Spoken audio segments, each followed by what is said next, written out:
কথা একেবারেই সংক্ষিপ্ত। ইসলামী ছাত্র আন্দোলন, সাহাবাদের অনুসরণ। ইসলামী ছাত্র আন্দোলন রুহানিয়াত ও জেহাদের সমন্বিত প্রয়াস। ইসলামী ছাত্র আন্দোলন কি চায়? নিজেকে পরিবর্তনের ভিত্তিতে সমাজকে পরিবর্তন করতে চায়। নিজেকে গঠন করার ভিত্তিতে সমাজকে গঠন করতে চায়। নিজেও ভালো থাকতে চায়, সমাজকেও ভালো রাখতে চায়। নিজেও চায় যে আমি মুক্তি পাই, শান্তি পাই, স্বাধীনতা ভোগ করি। সে সমাজকেও মুক্তি দিতে চায়, স্বাধীনতা দিতে চায়। ইসলামী ছাত্র আন্দোলন তারা শুধু ক্ষমতার পাগল নয়। ইসলামী ছাত্র আন্দোলন তারা নীতি ও আদর্শের পাগল। ইসলামী ছাত্র আন্দোলন নীতি ও আদর্শকে রক্ষা করার জন্য নিজেকে বিসর্জন দেয়।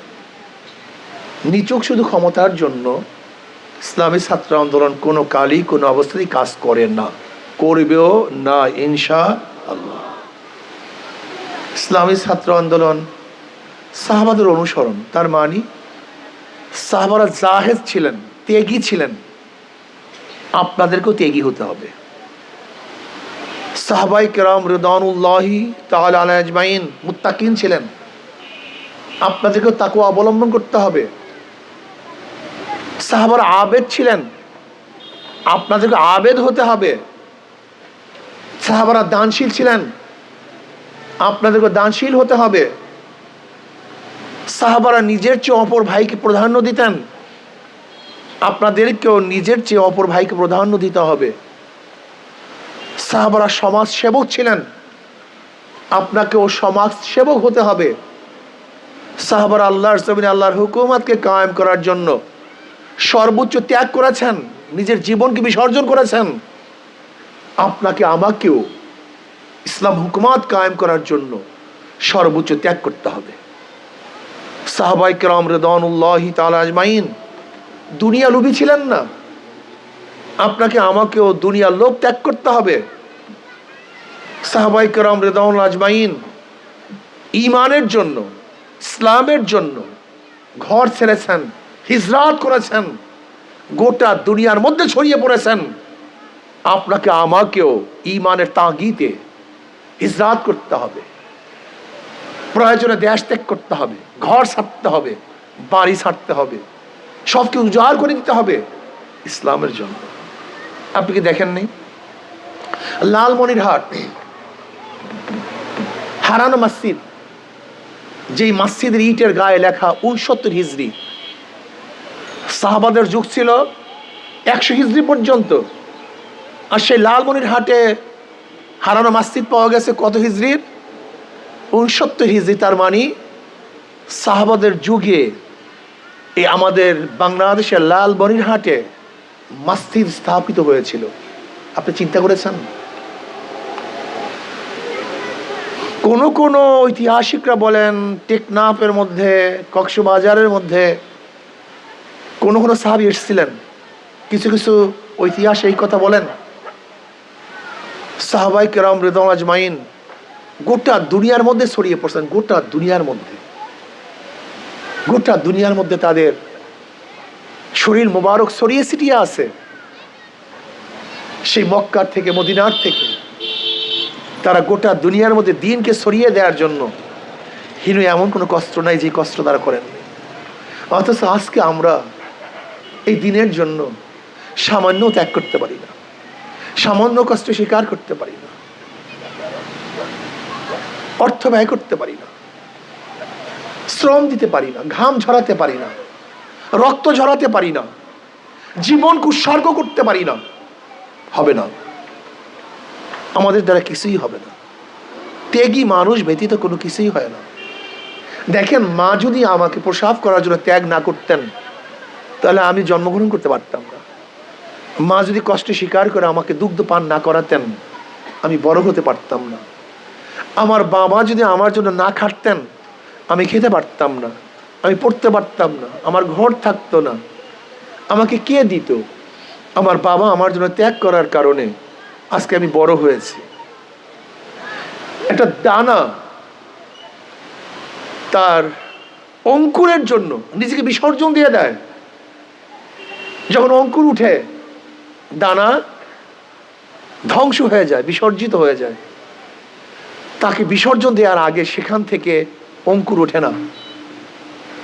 ঠিক তোমাকে আমাকেও ইসলামের অঙ্কুর উঠাবার জন্য, ইসলামের গাছ ফলাবার জন্য তুমি এবং আমিও যদি ত্যাগ না করি, ইসলামের গাছটা কোনোদিন বড় হতে পারে না।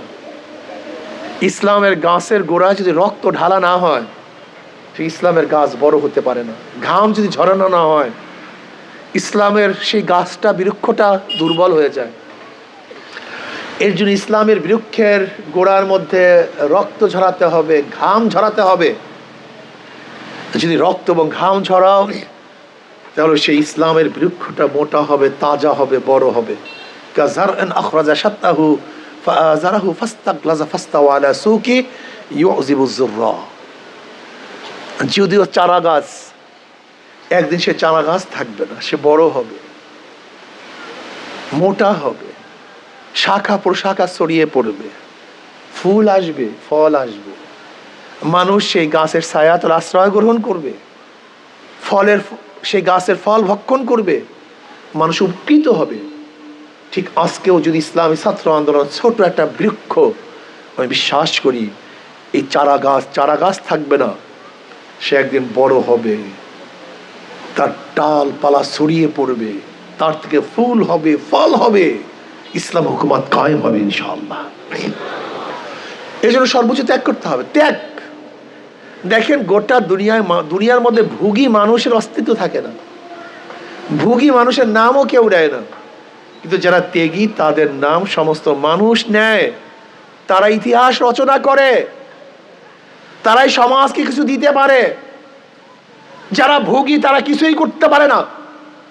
খাসরাত দুনিয়া ওয়াল আখিরা, ভোগীদের দুনিয়াও বরবাদ, আখিরাতও বরবাদ। কিন্তু যারা ত্যাগী, দেখেন সাহাবায়ে কেরাম রাদিয়াল্লাহু আজমাইনদের মধ্যে যারা ত্যাগী ছিলেন তাদের নাম আমরা সব সময় স্মরণ করি।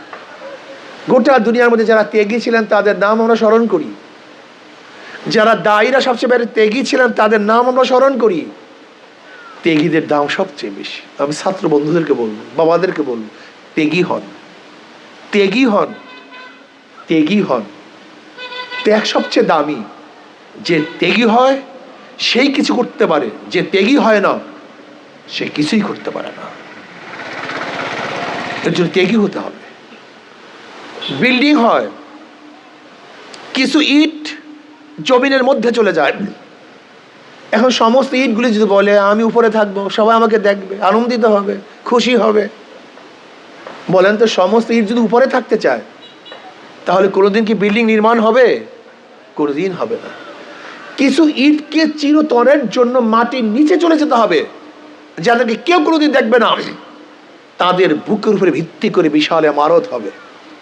ঠিক কিছু লোককে ইসলামের জন্য, কিছু লোক ইসলামের জন্য এমন ত্যাগ করতে হবে যাদেরকে কেউ কোনোদিন দেখবে না, তারা কোনোদিন ক্ষমতার ভাগে ভাগী হবে না, তারা কোনোদিন আনন্দ ফুর্তি করতে পারবে না, তাদেরকে কেউ জানবে না, চিনবে না, কিন্তু তাদের বুকের উপরে দাঁড়িয়ে ইসলামী ইমারত দাঁড় হয়ে যাবে, তাদের বুকের উপরে ইসলামী হুকুমাত কায়েম হয়ে যাবে, তাদের মাধ্যমে গোটা দুনিয়ার মধ্যে ইসলাম ছড়িয়ে পড়বে।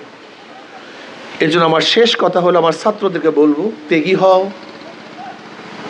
ত্যাগী হও, ত্যাগী হও। রুহানিয়ত ও জিহাদের সমন্বিত প্রয়াস। রুহানিয়াতকে শক্তিশালী করো। রুহানিয়াত ব্যতীত শুধু জেহাদ, এটা সন্ত্রাস। আর জেহাদ ব্যতীত শুধু রুহানিয়াত, এটা সন্ন্যাসী জিন্দেগি। বরং রুহানিয়াত ও জেহাদের সমন্বিত প্রয়াস হলো ইসলামী জিন্দেগি। আল্লাহ আপনাকে এবং আমাকে সবাইকে ত্যাগ করার ভিত্তিতে ইসলামী হুকুমাত কায়েম করার তৌফিক দান করেন। আল্লাহ পাক শুধু আমাকেই ভালো না রাখেন, আমাদের সবাইকে আল্লাহ পাক ভালো রাখেন। শুধু আমি ভালো না থাকি, আল্লাহ পাক সবাইকেই ভালো রাখেন। শুধু আমি স্বাধীনতা ভোগ না করি, সবাই যেন স্বাধীনতা ভোগ করতে পারে। ইনশাল্লাহ আমি ইসলামী ছাত্র আন্দোলন চরমনাই কওমি শাখাকে বলবো, ত্যাগী হও, ভোগী না হও, ইসলামের জন্য সর্বোচ্চ ত্যাগ করার চেষ্টা করো। আল্লাহ আমাকেও ত্যাগ করার তৌফিক দান করেন, আমাদের সবাইকে ত্যাগ করার তৌফিক দান করেন। ওমা আলাইনা ইল্লাল বালাগ।